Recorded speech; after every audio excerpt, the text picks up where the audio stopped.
chain of events. Moving on to the third chapter of Job, starting at the first verse. After this opened Job his mouth, and cursed his day. And Job spake and said, Let the day perish wherein I was born, and the night in which it was said, There is a man child conceived. Let that day be darkness, let not God regard it from above, neither let the light shine upon it. Let darkness and the shadow of death stain it. Let a cloud dwell upon it. Let the blackness of the day terrify it. As for that night, let darkness seize upon it. Let it not be joined unto the days of the year. Let it not come into the number of the months. Lo, let that night be solitary. Let no joyful voice come therein. Let them curse it that curse the day, who are ready to raise up their mourning. Let the stars of the twilight thereof be dark. Let it not look for let it look for light, but have none. Neither let it see the dawning of the day, because it shut not up the doors of my mother's womb, nor hid sorrow from mine eyes. Why died I not from the womb? Why died I not give up the why not give why did I not give up the ghost when I came out of the belly? Why did the knees prevent me, or why the breast that I should suck? For now should I have lain still and been quiet. I should have slept then had I been at rest with the kings and counselors of the earth, which built desolate places for themselves, or with princes that had gold, who filled their houses with silver, or as a hidden untimely birth I had not been, as infants which never saw light.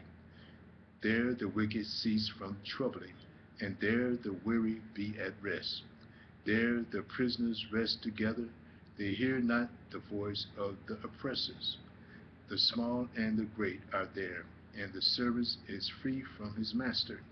Wherefore is light given unto him that is in misery, and life unto the bitter in soul, which long for death, but it cometh not, and dig for it more than for hid treasures, which rejoice exceedingly and are glad when they can find the grave. When they can find the grave, why is light given to a man whose way is hid, and whom God hath hedged him?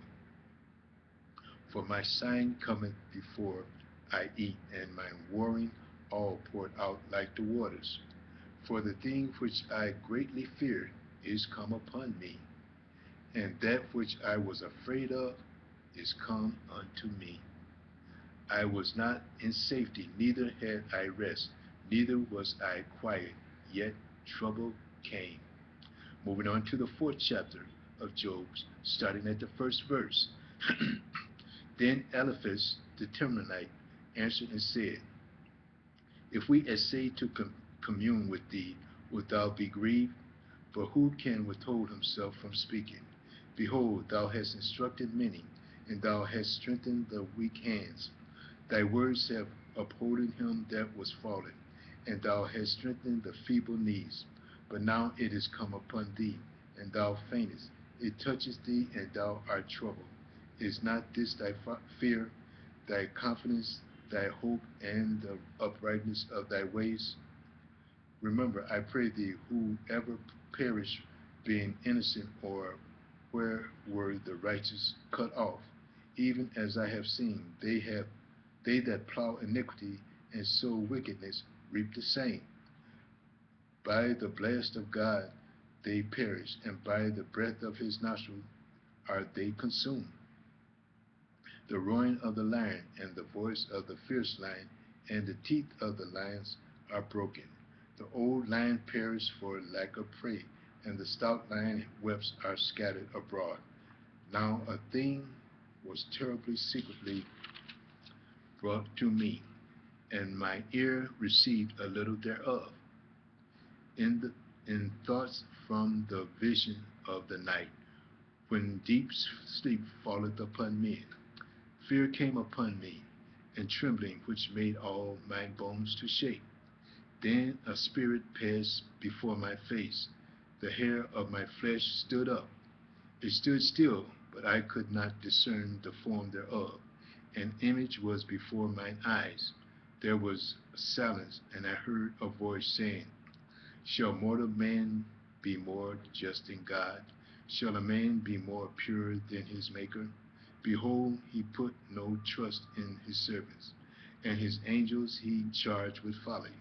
How much less in them that dwell in the houses of clay, whose foundation is in the dust, which are crushed before the moth, the moth.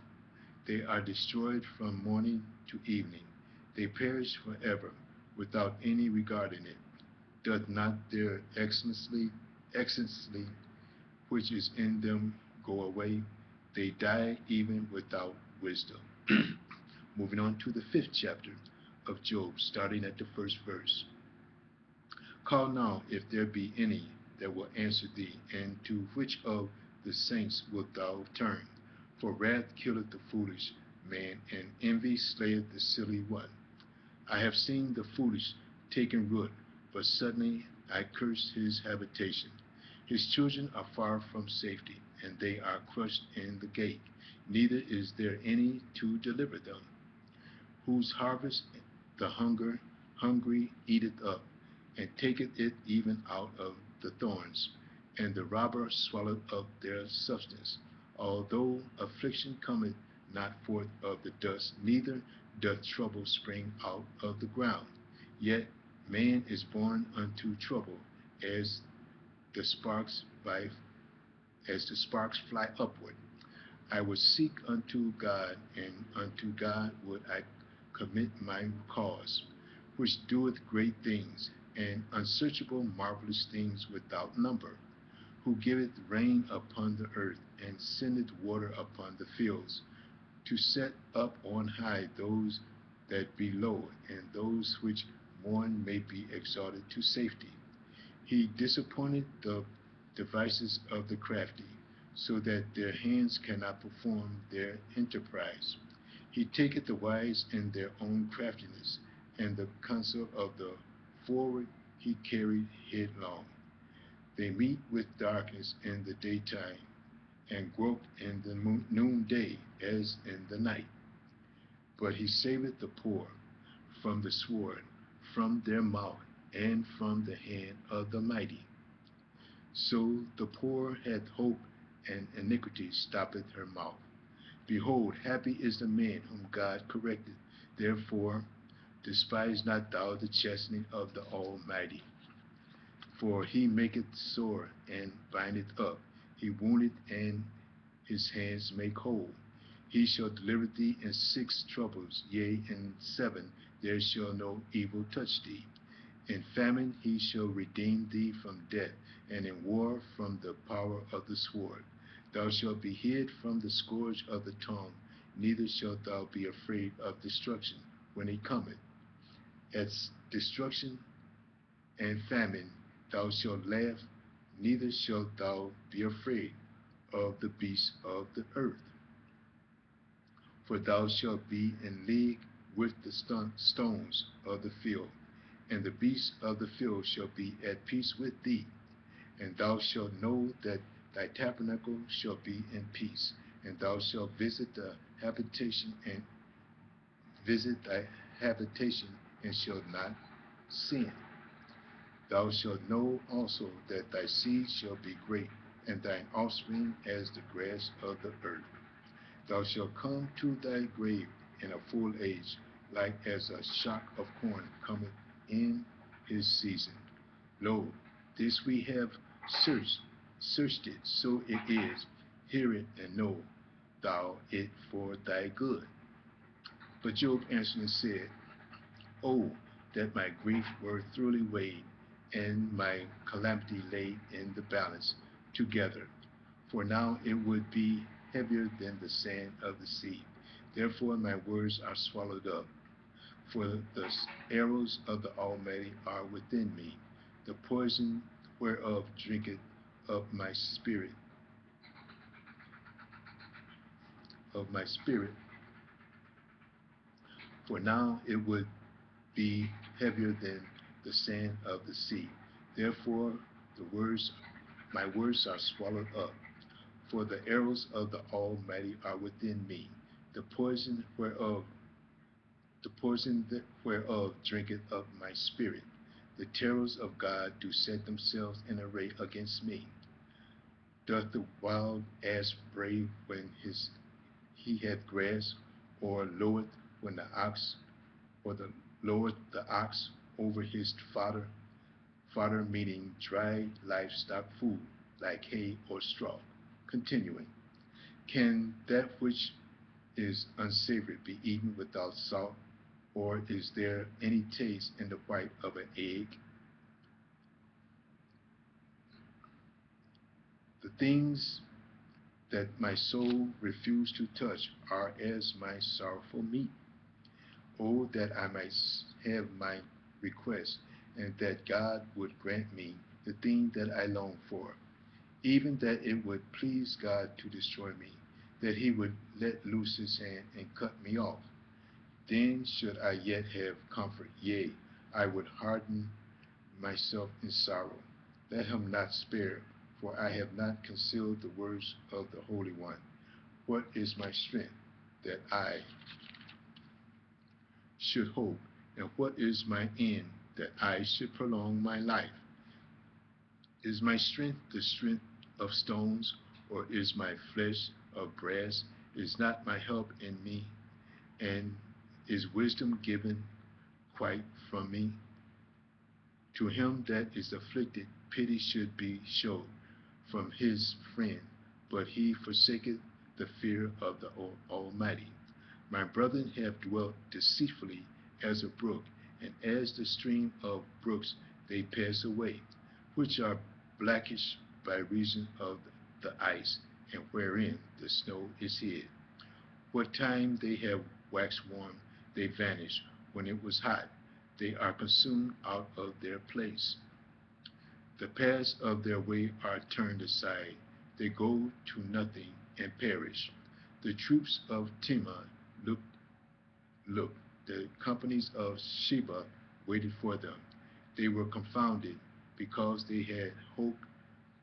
They had hope. They came thither and were ashamed. For now ye are nothing. Ye see my cause casting down, and are afraid.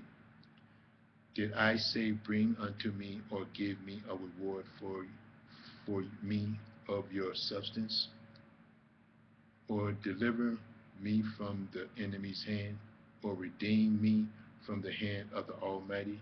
Teach me, and I will hold my tongue, and cause me to understand wherein I have erred. How forcible are right words, but what doth your argument reprove? Your arguing reprove. Do ye imagine to reprove words in the speeches of one that is desperate, which are as wind? Yea, ye overwhelm the fatherless, and ye dig a pit for your friend. Now therefore be content, look upon me, for it is evident unto you if I lie. Return, I pray you, let it not be iniquity, yet return again. My righteousness is in it. Is there iniquity in my tongue? Cannot my taste discern perverse things? We're going to stop here and start part 160. View part 160. Thank you.